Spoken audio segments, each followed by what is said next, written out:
A miasma clings to the air like a dying breath, heavy and fetid, curling through the ruins of a once great city now long forgotten. Towering spires lean like broken teeth above a drowned landscape of withered trees and stagnant pools. Beneath the layers of moss and rot lie ancient netherese stones, etched with sigils that once called stars to heal, now half sunken in mire, their power leached by time and decay. And yet, not all power fades. A ripple cuts across the swamp's oily surface. From the murk rises a shape older than the ruin itself, vast wings like tattered sails, unfolding with malevolent grace. Horns twisted like obsidian thorns pierce the mist. Its scales are slick with shadow, each one a mirror of dread, reflecting not light, but secrets. Secrets of death, secrets of betrayal, secrets best left buried. The black dragon coils atop the shattered temple, his throne a dais of skulls and broken relics. His breath is a miasma of acid and old blood. In his gaze, cruel amusement, patience, hunger. This is Vorthazil, the Mire Worm, doom of the moonlit crusade and lord of the forgotten sanctum. A procession approaches, 6 in number, adorned in silver and sapphire. Seraphine Dawn Reaver, paladin commander, whose blade once struck down a fiend in Saloon's name. Beside her, the ever-watchful hieromancer Belladorn, robed in starlight and ash, bearer of the moonward icon. Brother Caldus, stalwart shield-bearer and protector of the weak. Sister Vela, soft-spoken but searing with divine wrath. Aelric of the Crescent Spear, youngest among them, filled with zeal. And Mirael Sunshade, her hymns a balm and a blade, both. They have come not for glory, but for cleansing to burn the corruption from this place with divine flame and moon-blessed steel. But they are not the first. The swamp shifts. The fog tears like gauze as twisted figures rise from the mucker wall of the dead, armoured in rusted plate and flensed flesh. Saloonite symbols, shattered and scrawled over, hang mockingly from their bloated forms. Eyes glow with cold flame. The swamp answers its master's will. Steel clashes with bone. Light meets rot. The swamp becomes a war ground. Seraphine leads the charge, her blade igniting in radiant arcs, severing gnarled limbs and shattering cursed helms. Caldus stands as a bulwark, smashing skeletons and ghouls into the bog. Mirael sings a battle hymn, her voice piercing the gloom and igniting halos of silver light around her allies. Vela calls down moonfire, burning holes through undead phalanxes. Belladorn's glyphs erupt in radiant lines, incinerating entire ranks. And for a time, it seems they may prevail. Until the earth quakes, the water erupts. A tidal wave of muck and bile surges upward as the mire births its master. Vorthazil explodes from the swamp, wings unfolding in a blasphemous parody of grace. His roar is a hurricane of filth and fury, a sound older than reason. His acid breath rains from the heavens, dissolving sanctified armor and sacred flesh in bubbling screams. Mirael turns, just in time to raise a ward too late. She's consumed in green fire, her hymn silenced forever. Aelric impales a ghoul, then is hurled into a stone wall by the sweep of the worm's tail, spine breaking with a crack like splintering trees. And Vorthazil laughs, not with joy, but with delight. He crashes into the lines of the living, tail coiling, jaws snapping. His voice echoes through the ruins, soaked in contempt and venom. Did you think light would reach here? In my domain, I have crushed gods beneath my claws. Seraphine shouts for retreat, but the way is already gone. Belladorn summons a dome of moonlight, shielding the last survivors as Vorthazil circles, his wings drawing the mist inward like a curtain of death. And then the fallen rise. The paladins who died moments before now stand again, but not in grace. Their eyes glow with unholy mockery. their wounds sealed with necrotic chains. The dragon's necromancy weaves through them like puppeteer's string. Miriel's burned corpse now leads the charge, her voice a garbled hymn of pain. The circle closes. Steel meets steel, but now divine wrath meets its own reflection. Holy blades guided by cursed will. The final cries of Seraphine Dawnreaver echo across the mire, not in fear, but in fury. A vow of vengeance, choked in swamp water. The swamp falls silent. Where once there was battle, now there is only stillness, broken armor half sunken in mud, shattered weapons jutting like broken crosses, and bodies floating lifeless beneath the surface. A holy crusade drowned, choked beneath rot and ruin. Vorthazil coils through the ruins, his massive form slithering like a leviathan through mire. Acid drips from his jaws into the murk, each drop boiling the stagnant water into steam. But it is not enough. No, not yet. The true work begins. With a growl like thunder rolling through a graveyard, Vorthazil lifts his wings to the sky and speaks. Not in Draconic, not in any tongue of mortals, but in a language older than gods, a language written in death. The ancient Netherese glyphs carved into the sunken stone flare to life, etched in lightless green, burning with sickly necromantic fire. Runes once used to call comets from the sky now pulse with inverted purpose, not to summon stars, but to shackle souls. The mireworm rears up. His voice rises into a screeching layered chord, a dirge that warps the air itself. Birds fall from the sky mid-flight. Fish turn belly up in the black water. Flowers wither into dust. Even the swamp groans beneath the weight of what is being summoned. The bodies begin to stir. Mirel Sunshade, once gentle priestess, her charred flesh hanging from bone like silk, burned at the edge, lifts her head. Her jaw unhinges not in a scream, but in a soundless wail as violet light erupts from her eyes and mouth. Her holy symbol melts across her chest, the crescent moon deforming into a jagged maw. Caldus the shield floats upward, suspended like a puppet by invisible cords. His helm caves inward as unseen claws press upon his skull, then inflate his lungs with swamp gas. His first breath back is a gag of black bile. One by one, the rest follow. Their wounds do not heal, they fester. Broken limbs remain twisted, bones jutting from flesh, but they rise all the same. What had been armor is now rusted into their bodies, fused by the ritual's necrotic flame. Eyes that once gleamed with divine purpose now glow with moonlight, turned inside out hollow, reflective, and wrong. But it is Seraphine who rises last. Not gently, not like the others. She is dragged upward by her hair as spectral chains burst from the water, wrapping her limbs and throat. The dragon intones her name, mocking its shape on his tongue. She thrashes her soul trying to flee, but Vorthazil breathes over her, and it is not acid this time.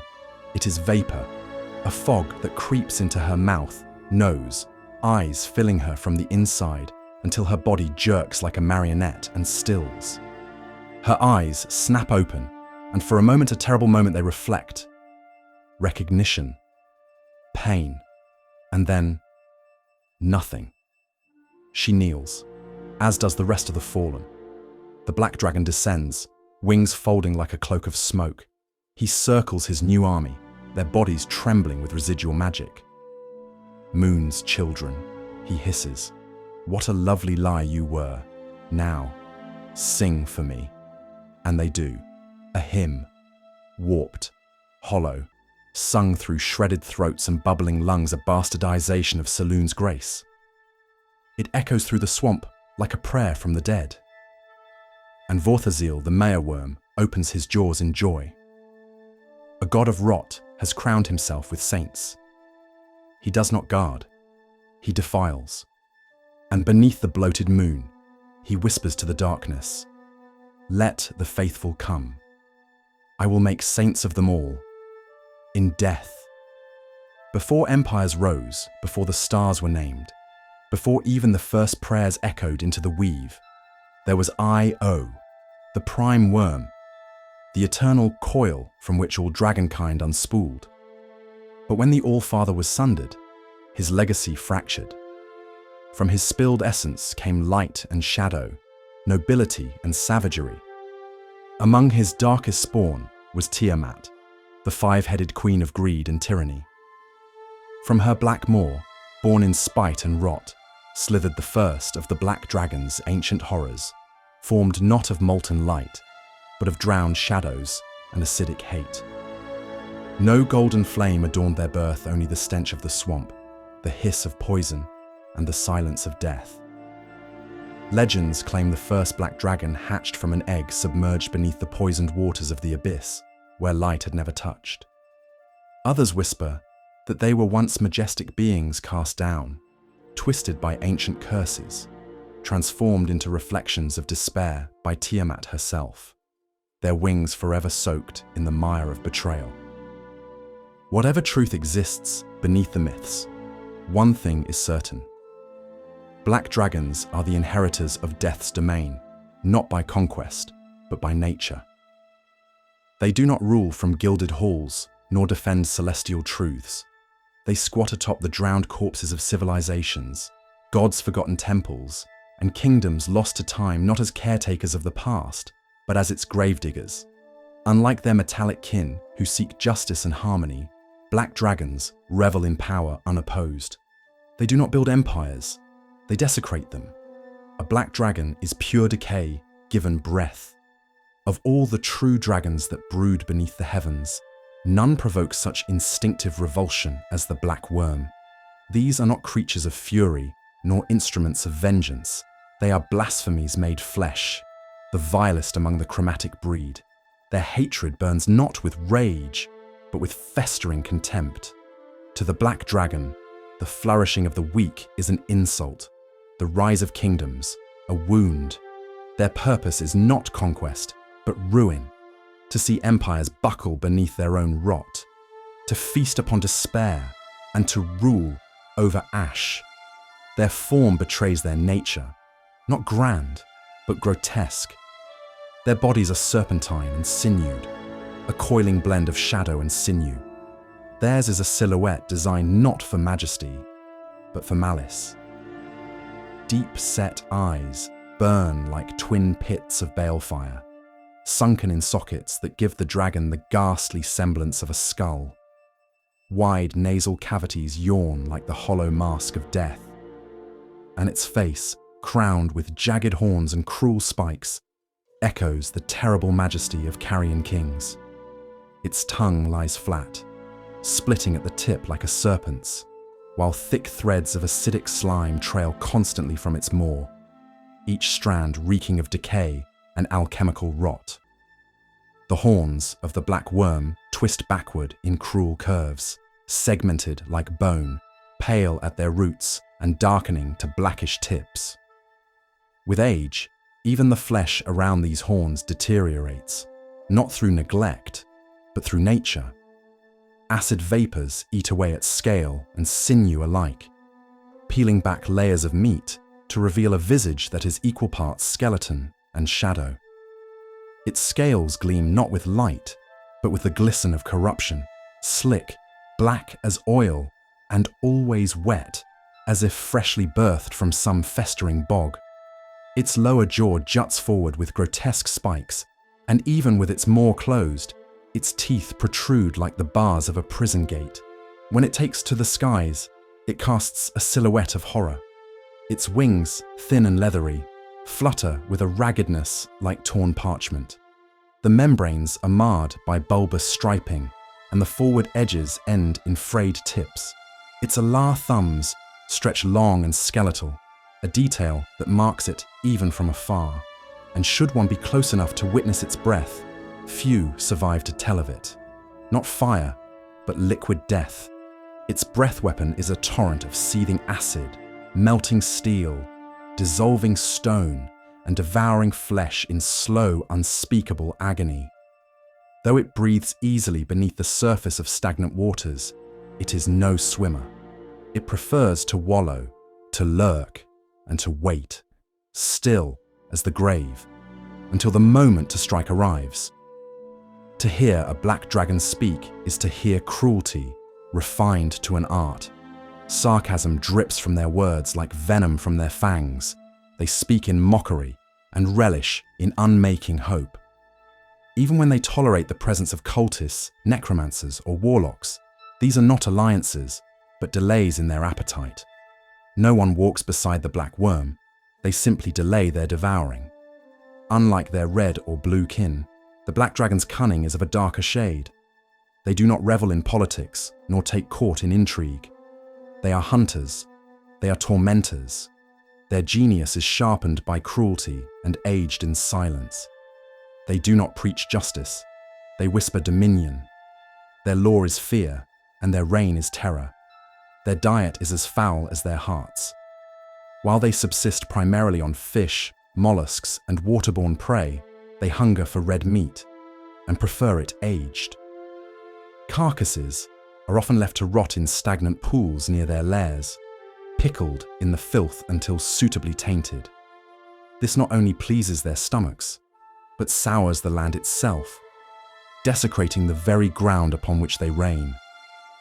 As for reproduction, theirs is a cycle steeped in cruelty. The females are the aggressors, soaring vast distances in search of a male to impress, often through violence. Eggs are laid near the male's lair, and it is he who guards the hatchlings. Black dragons are fiercely protective of their young, yet offer no warmth nor wisdom. When the time comes, the parent turns, driving the fledgling away with tooth and claw, before it becomes yet another morsel in the mire. A black dragon's lair is less a home and more a grave that breathes. The domains of a black dragon are not found, they are suffered. These worms nest not in caverns of grandeur or peaks of splendor, but in the forgotten wounds of the world. Stagnant swamps choked with bracken, ancient ruins gnawed by time and strangled by creeping vine, desecrated temples whose gods have long since turned their gaze, sunken vaults where elemental rot festers unchecked. These are the abodes they claim, and once claimed, they are transformed. What was once sacred becomes blasphemous. What once stood as a testament to virtue is twisted into a shrine of ruin. Their acidic breath, seething and ceaseless, scours stone and sanctum alike. Statues lose their faces, inscriptions run like tears in rain, and even the very earth groans beneath the slow, alchemical cruelty of their presence. The stench of death clings thick to the air around a black worm's lair. The waters there are opaque, black as pitch, and reek with ancient filth. The air is laden with choking humidity, thick, suffocating, and unnaturally warm. Fog drapes itself upon the land like a funeral shroud, refusing to lift. For miles in every direction, the land bears the curse of proximity. Springs and wells, once pure, now fester with unseen toxins. Any who drink from them are doomed to illness or slow death. Trees grow wrong, gnarled limbs stretching like fingers toward unseen terrors, and their roots bleed thick black sap as if in mourning.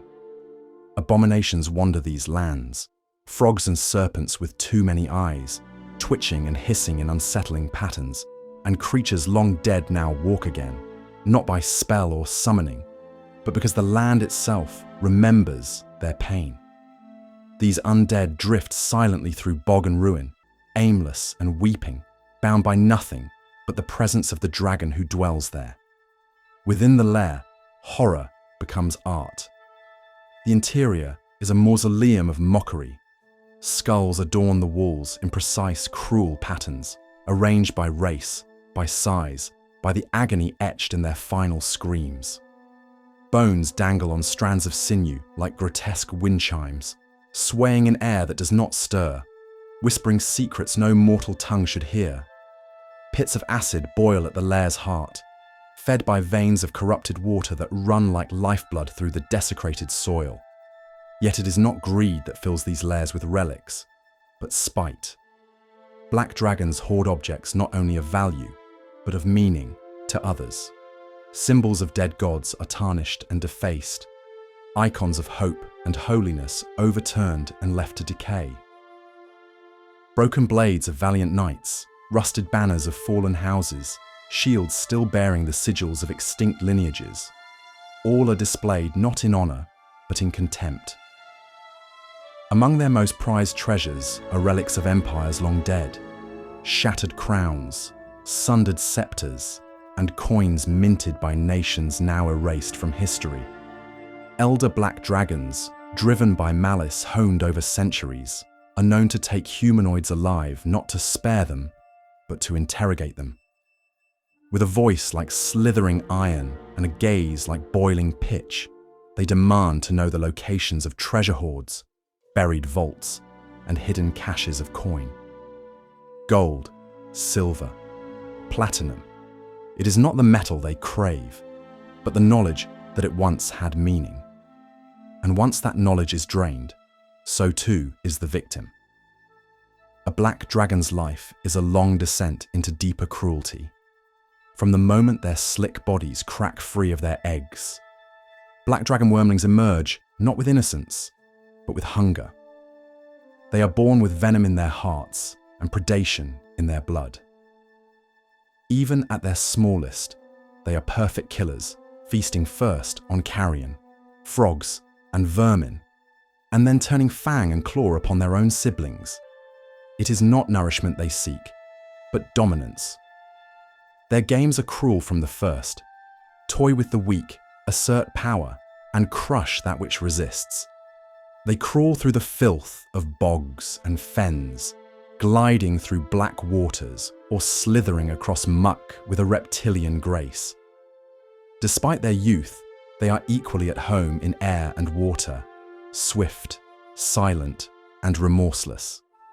Those wormlings who do not swiftly claim dominance over their clutchmates are often slain, their bodies left to rot in the hatchery as the price of weakness. Their breath weapon, already potent in its infancy, becomes a plaything of cruelty, sprayed not to kill, but to maim, to test, to teach fear. As the wormling grows, so too does its hunger, for land, for subjugation, for power. Young black dragons do not withdraw into isolation as other dragons might. Instead, they push outward, testing the boundaries of those who dare live nearby. They slay without hesitation, leaving bloated corpses as warnings draped upon the trees or drifting in poisoned waters. Their acidic breath, once erratic and cruel, sharpens into a tool of calculated horror. Their minds begin weaving their first wicked designs, simple ambushes, manipulations of lesser minds, and pacts forged in terror. Some gather broken creatures to serve them, lizard folk, twisted swamp cults, or the wretched undead. Others bind themselves to even darker powers, death knights, liches, vampires, or aberrations that swim through madness. By this stage, the young black worm is a masterful predator across all terrain, land, swamp, and sky alike. Flesh melts at its breath. Soil is desecrated by its step. It no longer kills to eat. It kills to rule. It is in adulthood that the black dragon ascends into its truest form, a monarch not of civilization, but of desecration. It is a tyrant crowned in venom and shadow. Entire swamps bow beneath its wings, and lowland villages vanish beneath tides of fouled water and pestilence. The very soil blackens with its touch, and the air grows heavy with despair. Its domain festers. Its legend grows. By now, the dragon has carved a lair into the bones of the earth, filled with relics of toppled empires and the remains of those who dared resist. Its hoard reflects not just wealth, but conquest, the ruined regalia of fallen kings, the shattered shields of paladins, and the ashes of holy texts long since burned. Cultists, mad with prophecy and rot, gather at its feet. Undead rise unbidden in its shadow. The dragon becomes more than a beast. It becomes a god to the broken, the damned, and the doomed. An adult black worm is tied to the dark forces of undeath, corrosion, and terror. Locusts swarm in its wake, stripping life to bone. Its claws rend fortresses, its breath melts hope, and its words, laced with power and mockery, bind souls to servitude. The ancient black dragon ceases to be a creature of the world. It becomes a calamity spoken of in fearful legend, its name whispered by firelight to frighten children into obedience. These draconic tyrants no longer haunt swamps. They cast shadows over nations. Its wings blot the sun. Its voice echoes like a curse upon the wind. It speaks not of war, but of extinction. Its rituals do not raise the dead. They unravel the weave itself, defiling planar anchors and forging profane pacts with entities older than the stars. These are beings who have outlived gods and now seek to outlast history. The ancient black worm does not hunger for meat nor for coin. It hungers for legacy. A legacy of despair. It does not simply kill kings. It destroys dynasties. It does not just blight lands. It unravels the very stories of hope passed from one generation to the next. Its acidic breath can reduce battalions to bone and ruin in moments. Its control over death and decay makes it a god of endings. Its power rends not only flesh, but the meaning of resistance itself. To behold an ancient black dragon is to witness memory rot. It is the last page of the story, written in acid and ash. Black dragons are not only destroyers, they are the antithesis of hope. In the dense, fetid swamps they call home, the dragon does not soar as it might in open sky. The canopy above is too dense, the waters below too tempting. When it strikes, it rises from the mire in silence, unseen until the moment of agony. When pressed or outmatched, it will not stand and roar, it vanishes, gliding through shadowed trees, or disappearing into the black depths of its domain. It leaves no trail, only corpses. But if there is one truth that black dragons abhor above all, it is the divine. Temples, shrines, and sacred halls are not seen as challenges, but as affronts. Churches are not enemies, they are targets. Saints are not admired, they are trophies yet to be defiled. A black dragon delights in the desecration of holy places. Clergy are butchered and displayed like art. Relics are shattered or twisted into tools of mockery. Sacred grounds are drowned in filth. Paladins, if not slain outright, are sometimes spared for the express purpose of being remade. The dragon reanimates them, reshaping them into unholy knights, bound in eternal service. Their once righteous light, now a hollow, flickering echo. Because to the black worm, the ruin of the spirit is the truest triumph. Its necromancy is not strategic, it is symbolic. Every soul shackled in undeath is a monument to its creed, that death is not a release, but a beginning of eternal servitude beneath a tyrant who mocks the very heavens. Even the grave is no escape from its rule. Unlike the incandescent wrath of a gold dragon, the black worm does not thunder across the battlefield. It does not roar. It whispers. It beckons. It taunts. Its presence seeps into the mind, turning valor to doubt and prayer to silence. It kills slowly, savoring the unraveling of courage. Watching the light die in its enemy's eyes is sweeter to it than the death itself. And should it find a foe who shines too brightly, a cleric who invokes a god too boldly, a knight who fights too nobly, it does not seek to destroy them.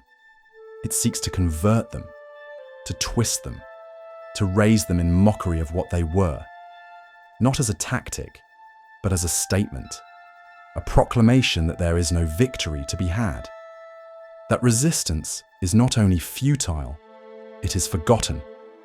The swamp is silent now. The last moonlight fades behind a veil of rotting clouds. The water lies still, reflecting not the stars, but the glimmer of eyes beneath the surface. The altar is gone. The crusaders are no more, but they walk.